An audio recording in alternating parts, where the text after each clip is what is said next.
This is Tom Rinaldi with the NFL on Fox, and you're watching Bay Area Sports Wrap. What do you think was the key defensively in the third quarter for you guys to break away?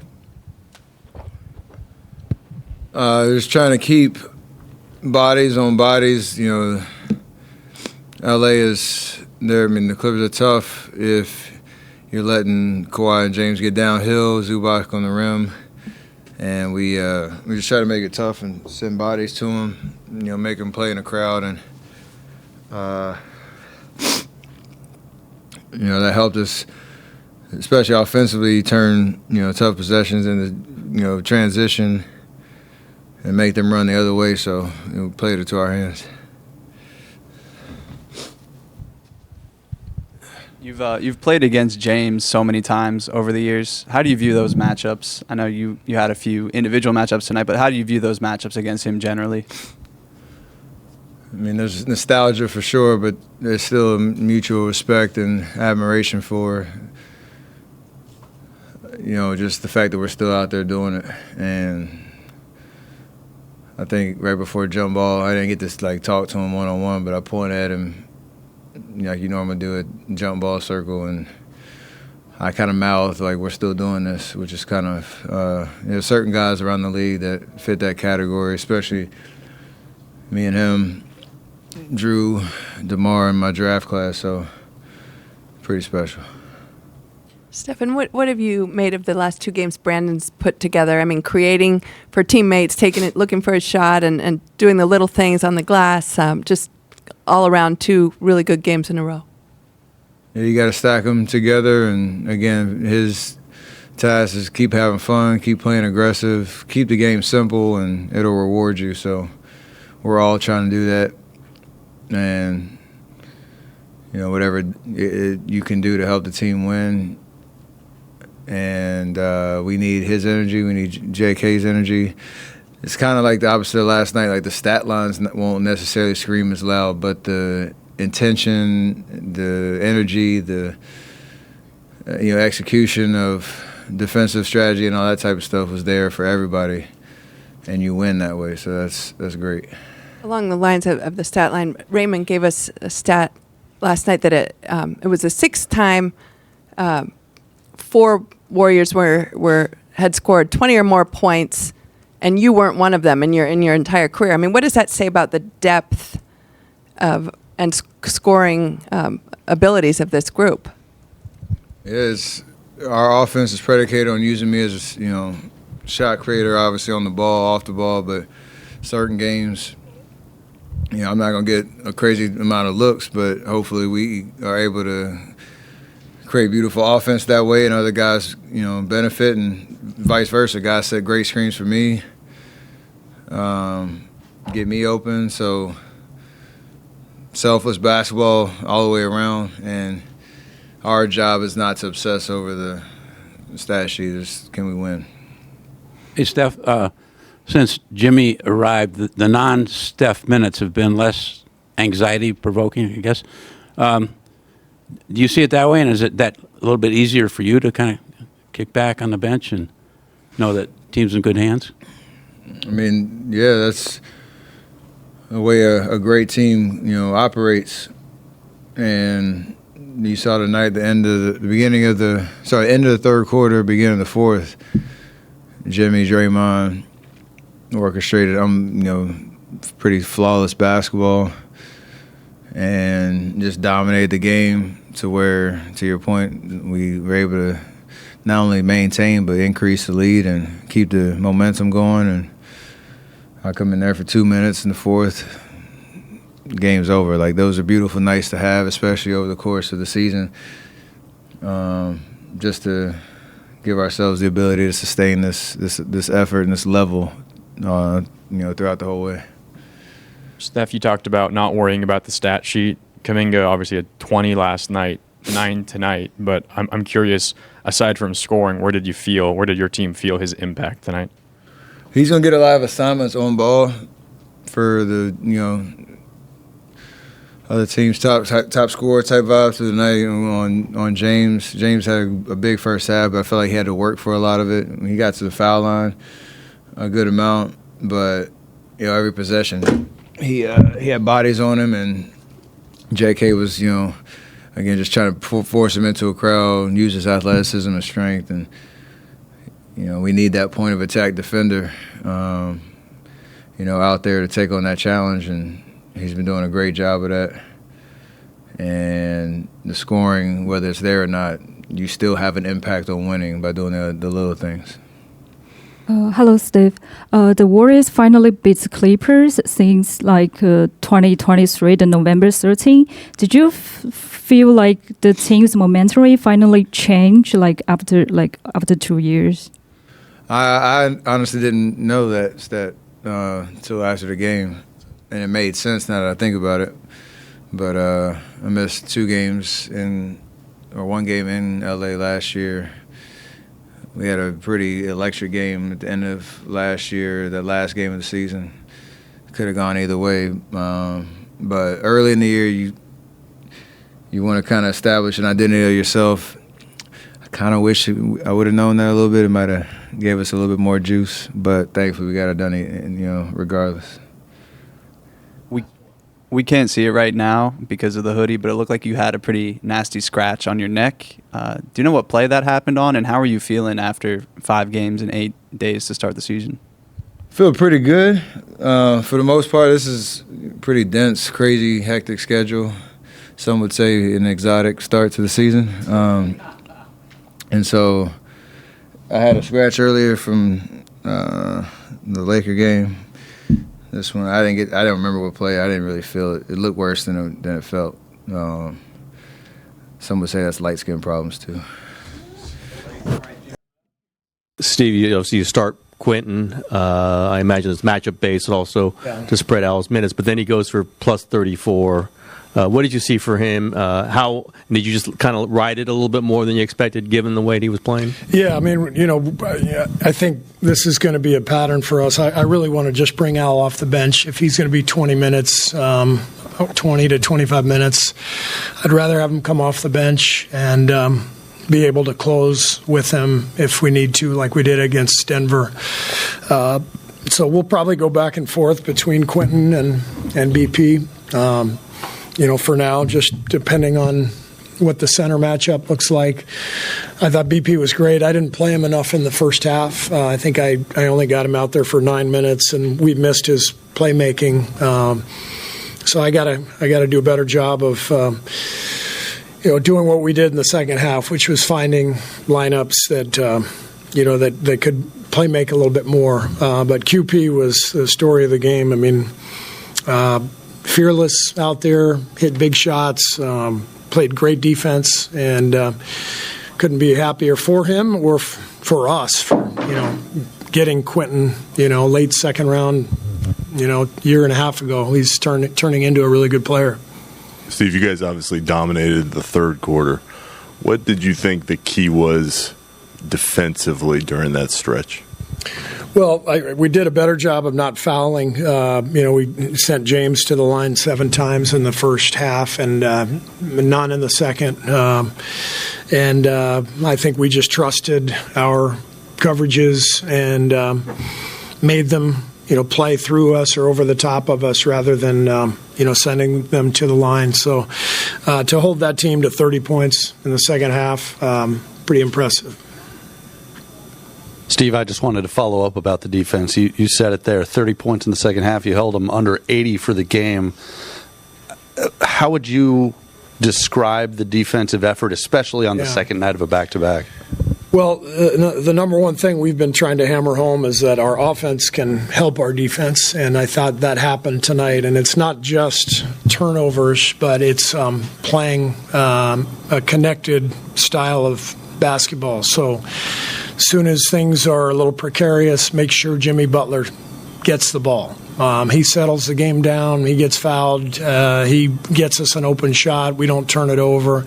So I think the last game and a half, we've been much more purposeful in our play offensively, and that's dramatically helped our defense. So, but besides that, I mean, Draymond Green continues to be one of the great defenders on earth. I thought he controlled that game in the paint with his switching, with his help all over the place. Draymond was brilliant, and I just think we've got a lot of depth to be able to come in with Moses and BP off the bench and Al, Buddy, Gary.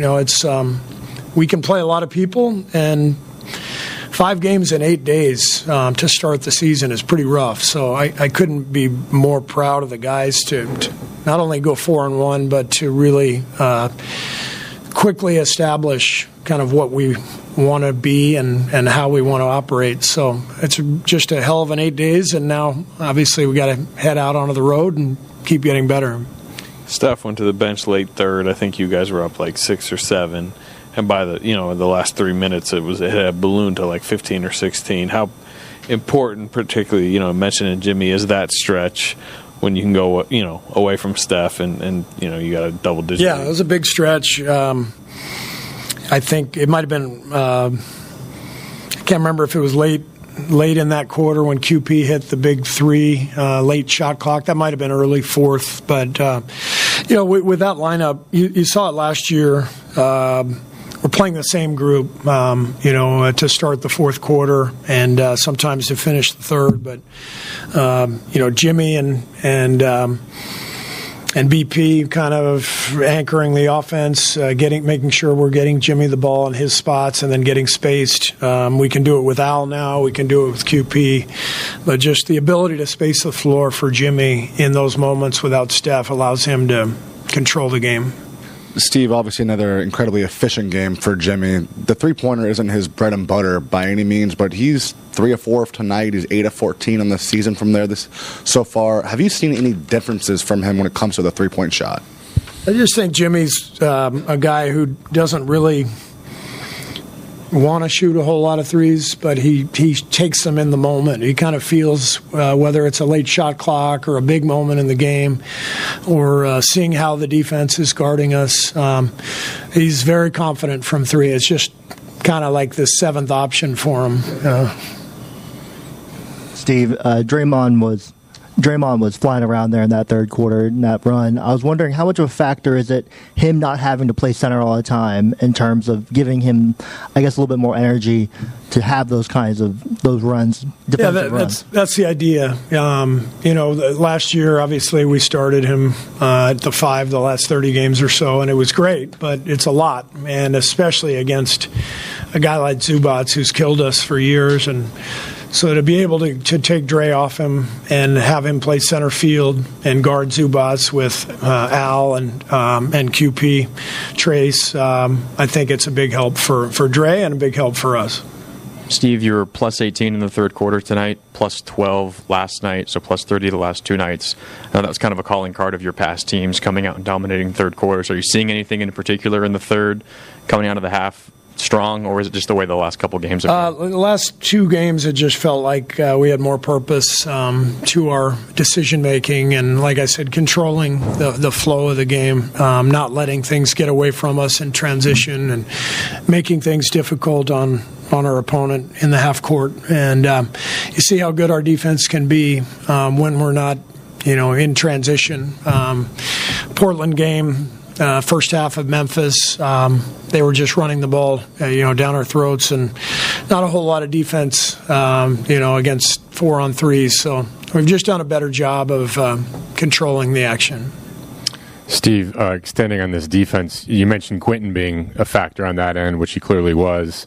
How much better is he defensively than he was last season? Because it seemed like in the playoffs, teams were going at him, but he's clearly made strides. And how much of a factor is that when you play Jokic in Denver or tonight to have that body you can trust, a big guy you can trust? Yeah, it's huge. And then to have Al behind him is massive, too. So it takes a lot of pressure off Draymond. And just to play bigger with those guys is really helpful. And so I think QP has gotten a lot better. He's a worker. He's unbelievably coachable. And our development coaches have worked with him the last 2 years, and really, I think he's taken to that coaching and that work, and just gotten better and better. Hey, Coach, Kawhi Leonard is obviously a great player and plus minuses and everything, but tonight he was, minus 24 and shot a lot.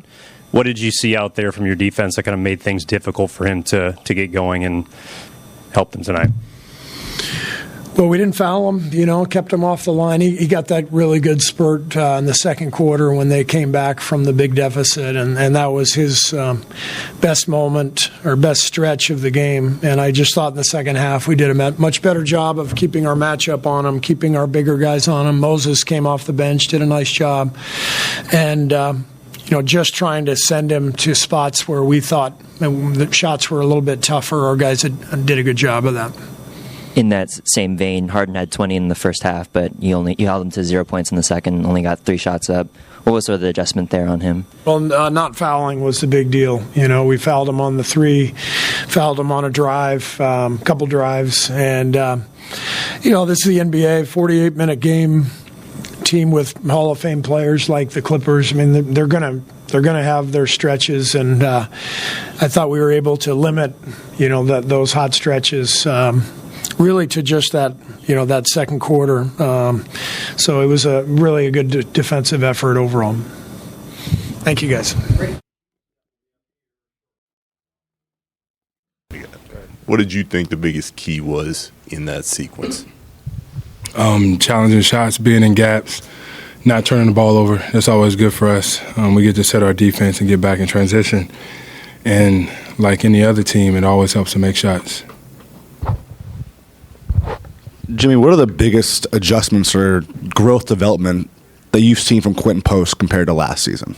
I think his decision-making, his passing, getting his feet set on screens, and then just like last season, it's a little bit more the confidence he has whenever he's out there on the floor, shooting the ball, putting the ball on the ground. That's real growth, and it's just because he's been putting the time in over the summer and training camp. He's so comfortable and with any 4 guys that you put out there. Jimmy, Steve had said before last night's game that Brandon was maybe pressing a little bit, but he's put together 2 pretty great games on both ends the last 2 nights. And can 2 games like that really give somebody momentum and just get them rolling, so to speak? I sure hope so. We have the utmost confidence in BP, and I'm pretty damn sure he has a lot of confidence in himself. Just play basketball the right way, play hard as hell, shoot the ball when you're open, which he can shoot the hell out of the ball, make plays for other whenever you're not open, hustle back on defense like he did and save the bucket, keep rolling them off and putting them together. He could do that. How much do you love the depth and the different scorers you have and playmakers on this group? Me and GP was just talking about that, how deep this team really is. And, we don't have certain guys back yet or in full motion of what they could and will be doing. It's a good thing for us, and it's a scary thing for everybody else. Jimmy, what did you see from J.K. today? He got the assignment on James Harden, defended Kawhi Leonard quite a bit. What did you see from him tonight? Confidence, man. He's major. He's key in what we're trying to do this season on both sides of the floor. I love it when he's guarding at a high level. Love it even more whenever he's making plays and scoring and rebounding, all of that good stuff. He's been playing off the charts to start this year. I myself want him to keep going, keep being aggressive, keep attacking, keep taking that challenge on the defensive end. And we as a whole need him to do just that. How different or similar does this feel to your guys' sprint to the finish line last year? Does it feel like a similar type vibe or a more settled type vibe? I think it's very settling. I think everybody know their role. Everybody know what they're supposed to be doing, where they're supposed to be on the floor. And I don't know, it's fun. A lot of smiles, joking around. That's the way that the game's supposed to be. That's the atmosphere that you need to have if you want to make a deep run. You got to love being around one another. I think we have that at the highest level. We're good, and I don't say good in a complacent way. I say good like everybody's happy. Hey, Jimmy, are you aware that before you got here, there was always a lot of concern about the non-Steph minutes when he was on the bench, and that kind of talk has kind of quieted down since you got here? I think that's a good thing, that I can be trusted to run the offense and while Batman's out the game. But we got so many different people that can do that. You just got to, calm the game down. That organized chaos that he creates, it's a great thing for our team. But there's only one player that can do that, and he wears number 30. For everybody else, let's not turn the ball over. Let's not shoot from the logo like he does and get the ball where it needs to go. Oh, one fast thing. Did you talk to Horford when he was deciding what to do in the offseason? Did you? I did not.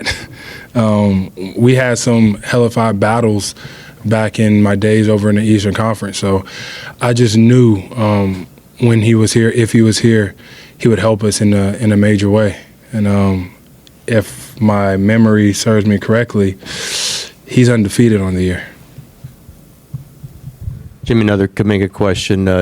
You've kind of really clearly made a point to kind of talk to him.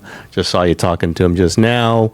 Did you circle him maybe this offseason or as things were going on with his negotiations, whatever? You want to make sure that he hears from you, he understands what you're saying and thinking?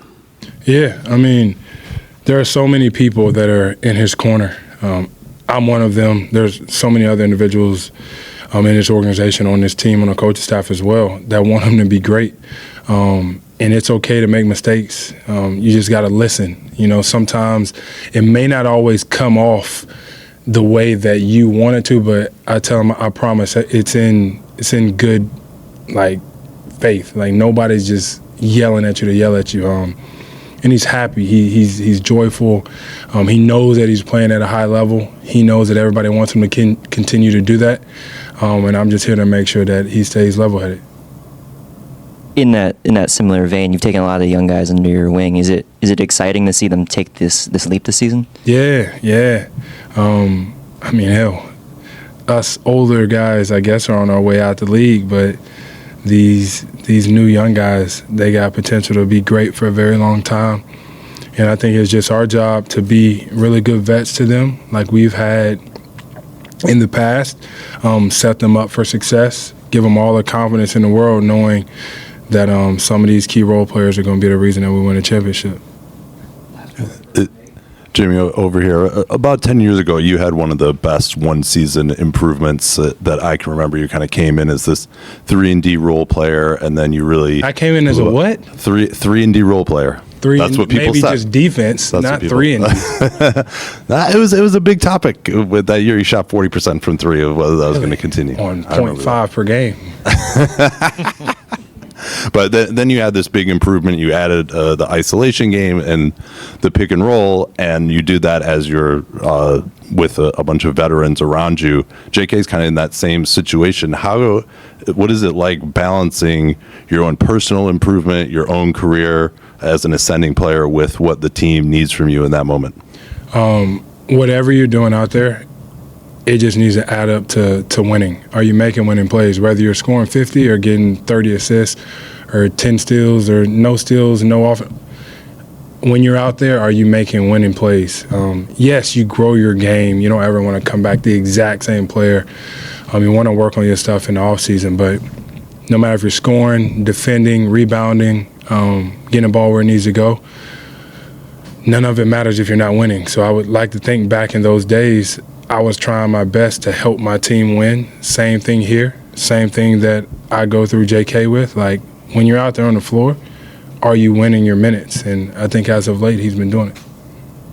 Great. Thank you. Appreciate it. Hey, Quentin. What was working well defensively tonight? You did well on Zubats tonight, specifically.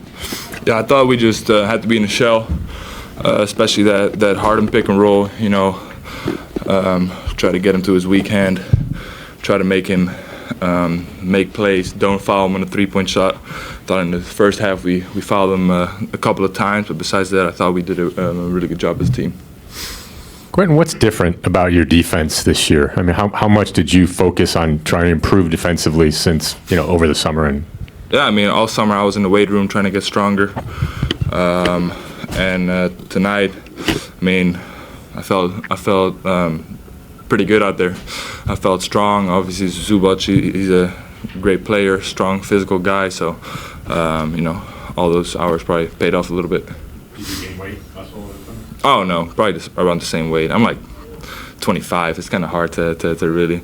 It's also in this league. It's such a mind boggle, you know. Like on the one hand, you gotta have the size to deal with those guys, but then on the other hand, if you get too heavy, you can't really move your feet. So I'm kind of between 250, 255, and if I get any lower than that, I feel like I'm not strong enough to really bump with those guys. And if I get over 255, you know, I feel like I can't move as well. So kind of finding that sweet spot. But I did gain weight since where I was a year ago from here. I did gain weight. You know, I was probably at 246, 247. Not right now. I'm at that 253 spot. So I guess I did gain a little bit.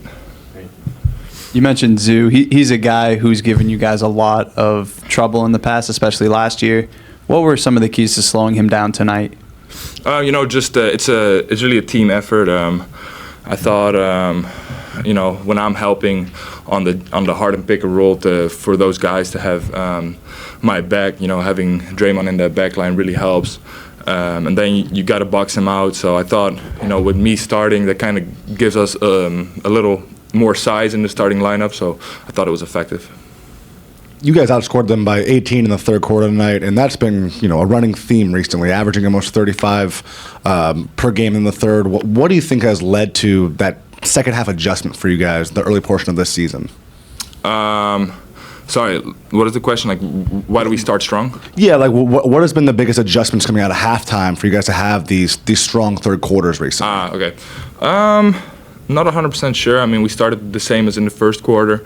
Yeah, I mean, it kind of was the theme to the whole game, but we just started out guarding really well, keeping the ball in front and making them take tough shots and preventing second chance points. So yeah, not too much anything special. On this team, when one night you can start and another night you might not play as many minutes, what's sort of the mentality? What's your mentality like night to night with that? For me, it felt great, you know, to really have an impact. I mean, this is what is this, game 5, exactly. So to be honest, I haven't felt like I really made an impact in any of the previous 4 games. So for me, personally, it felt great to, you know, to help us win the game tonight, and then. It kind of shows that we're a deep team and we have strength in numbers for anybody of us can kind of step up every night. So, like I said, yeah, it feels like we have a really deep team. Great. Thank you. Thank you, guys. Bay Area Sports Wrap. Bay Area Sports Wrap. Listen to me, you listen to me good. If you don't listen to Bay Area Sports Wrap, I feel for you. Vern Glenn, KPIX Sports. If you like and subscribe it, there's a good chance you might get to heaven.